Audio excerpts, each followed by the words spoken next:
Hi everyone, I'm Alan and welcome back to the Rawlo report. So in today's video I wanted to discuss with you why I feel that the current monetary system needs to be reattached to a hard asset to stop the debasement of all of our currencies worldwide.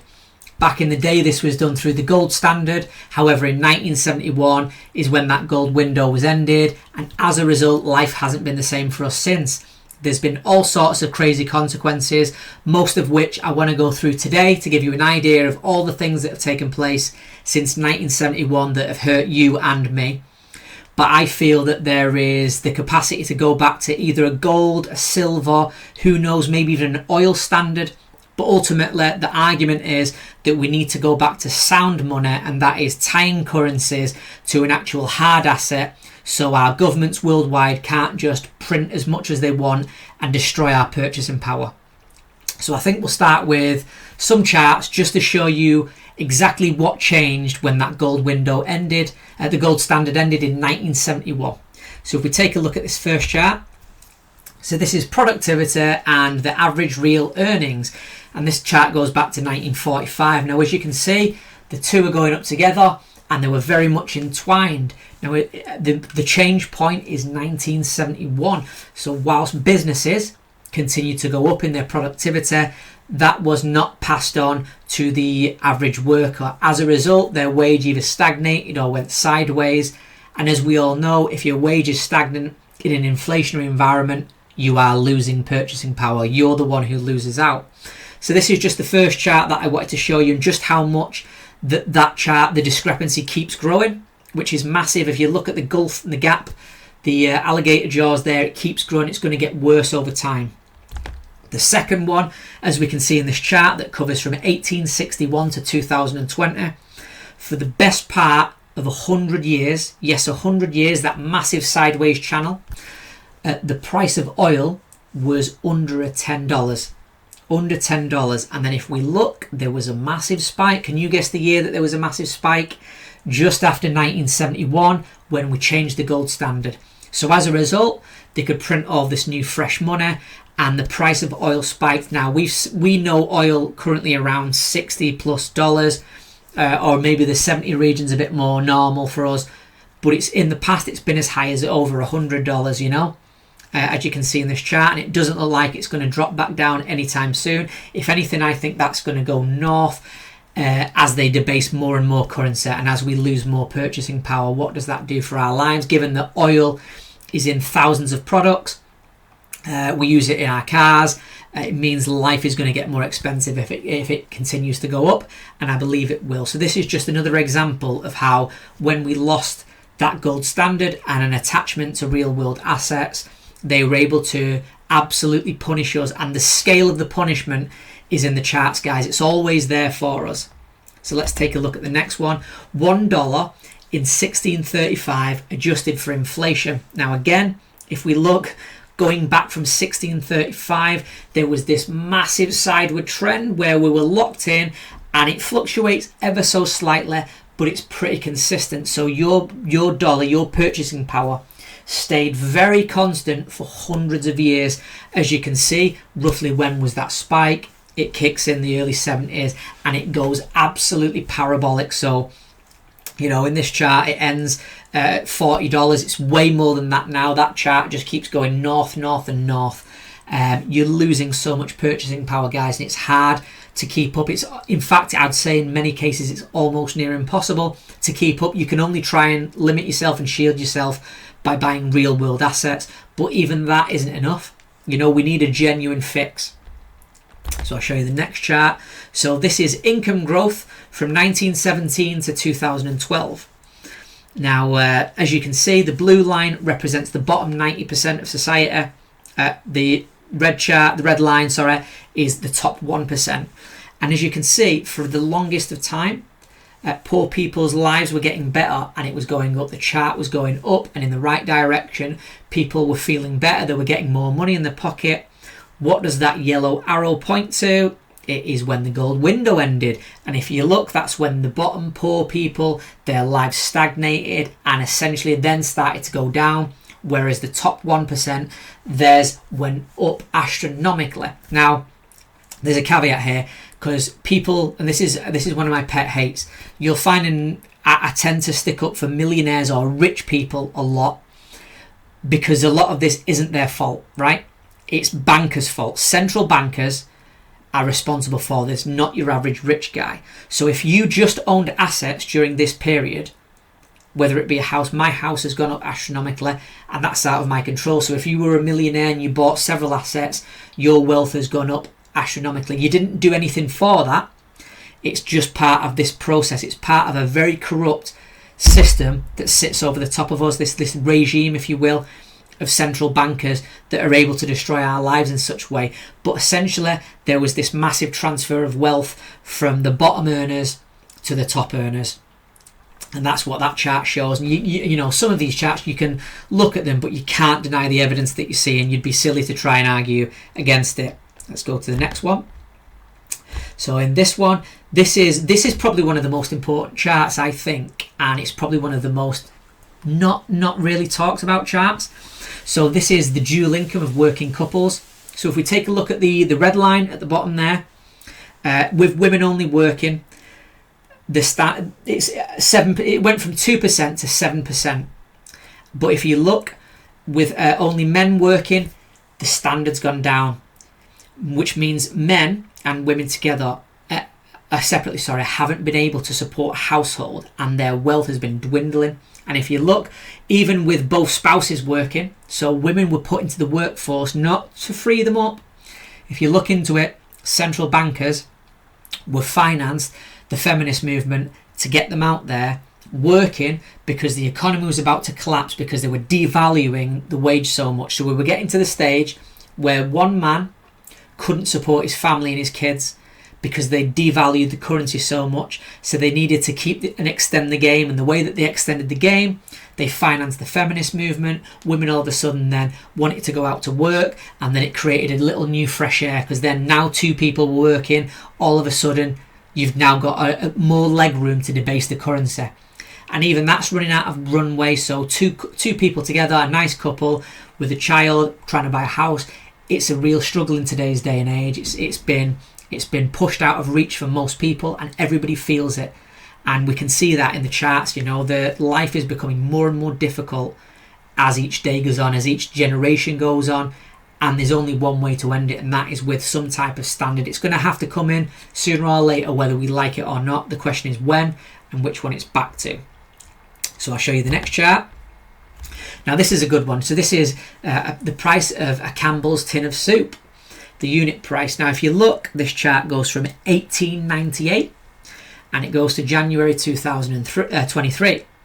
And for the longest of time, if you look, it was the best part of 10 cents for a very, very, very long time. And again, just as we get to 1971, we're taken off the gold standard and the price astronomically goes up. Now again, don't think of it as the price of the can going up.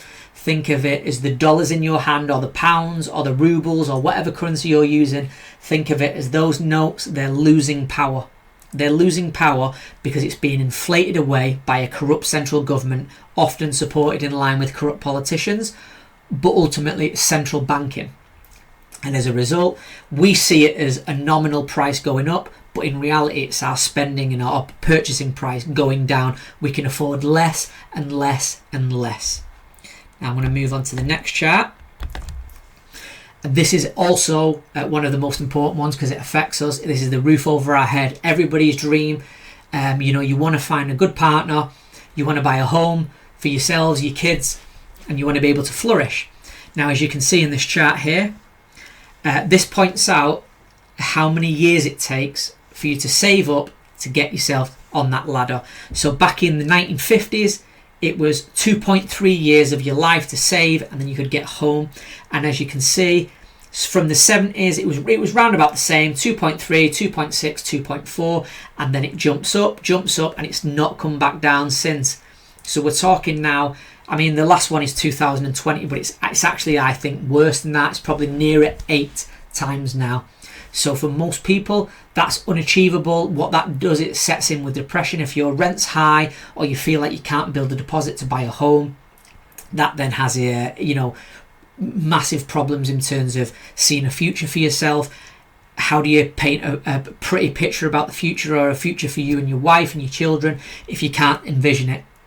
If it seems like it's too far away. And I see a lot of the time people arguing about, you need to cut out on the coffees and the avocado and toast. A lot of the older generation say that to the younger generation.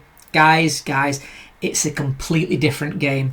Yes, some of the younger generation are frivolous with the money. They do like to spend it around and throw it about, but that's not the underlying issue. They probably need that avocado and toast and that coffee to get themselves out of the depression for the fact that they can't afford homes because they've gone up astronomically. And that's just the way it is, guys. So I see these arguments a lot, and it tends to be a generational divide where one thinks one's lazy, one thinks the other had it easy. And there's a slight element of truth in both. Some of the younger generation are lazy. Not a lot, but some of them are. And some of the older generation, guys, you had it easier. You might try and fight that with, interest rates spiked, but on the whole, you had it easier. In today's day and age, for a young couple to buy a home, it is extremely difficult. And that feeds into relationship breakups. If you're struggling financially, that feeds into then for the fertility rate. If you're flush with money and you're happy at home and you've bought your own home, the next step is logical step is to have several children. If you can't even afford a home, why would you even think about having children? That the knock-on effects of the financial system and what's happened by debasing the currency, and then that feeding into inflation and destroying your purchasing power. The knock-on effects of this is so hard to quantify because it feeds into every facet of your life. A lot of this will be the reason for people's depression, the people for them not being able to see a positive future, not being able to save money, not being able to do things, being able to spend less, being able to have less holidays, not being able to have as many kids. This all stems from central bankers being able to at will destroy our currency. It's quite insane. And with that information, I'm going to drop to the last slide and probably the most important infographic. If ever you were in doubt as to just how much we've destroyed our currency, we'll go to the final chart and I'll show you this one. This is quite America centric, by the way. A lot of the charts are, but the theme is the same every single time. This is no different for every single nation. We're all under the same type of regime, but as you can see in this chart, it's priced in trillions of dollars, and this is how much national debt they've been able to rack up under the banner of printing money. So as you can see, the chart starts at 1900 there, and for the longest of time we were under 1 trillion in America, 1 trillion in debt. Now that chart quite quickly goes parabolic vertical and it hits 22 by 2020, and as you know and I know, that chart stops at there, but it doesn't mean that the debt did.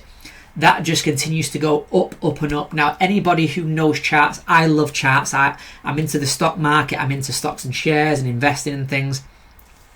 Everybody should know a chart like this is completely unsustainable and it does not last forever.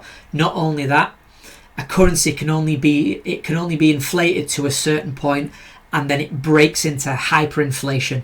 And pick up a history book if you're unsure of how that ended in places like the Weimar Republic in Germany and things like that. Argentina's been through several hyperinflations themselves. Read into how bad things get. It ends up really bad, and the only thing that gets us out of this is by tying money back to a hard asset to stop central bankers printing as much as they want. The central bankers and politicians work hand in hand, because politicians love to promise things that they can't deliver, and central bankers get to just print indiscriminate money.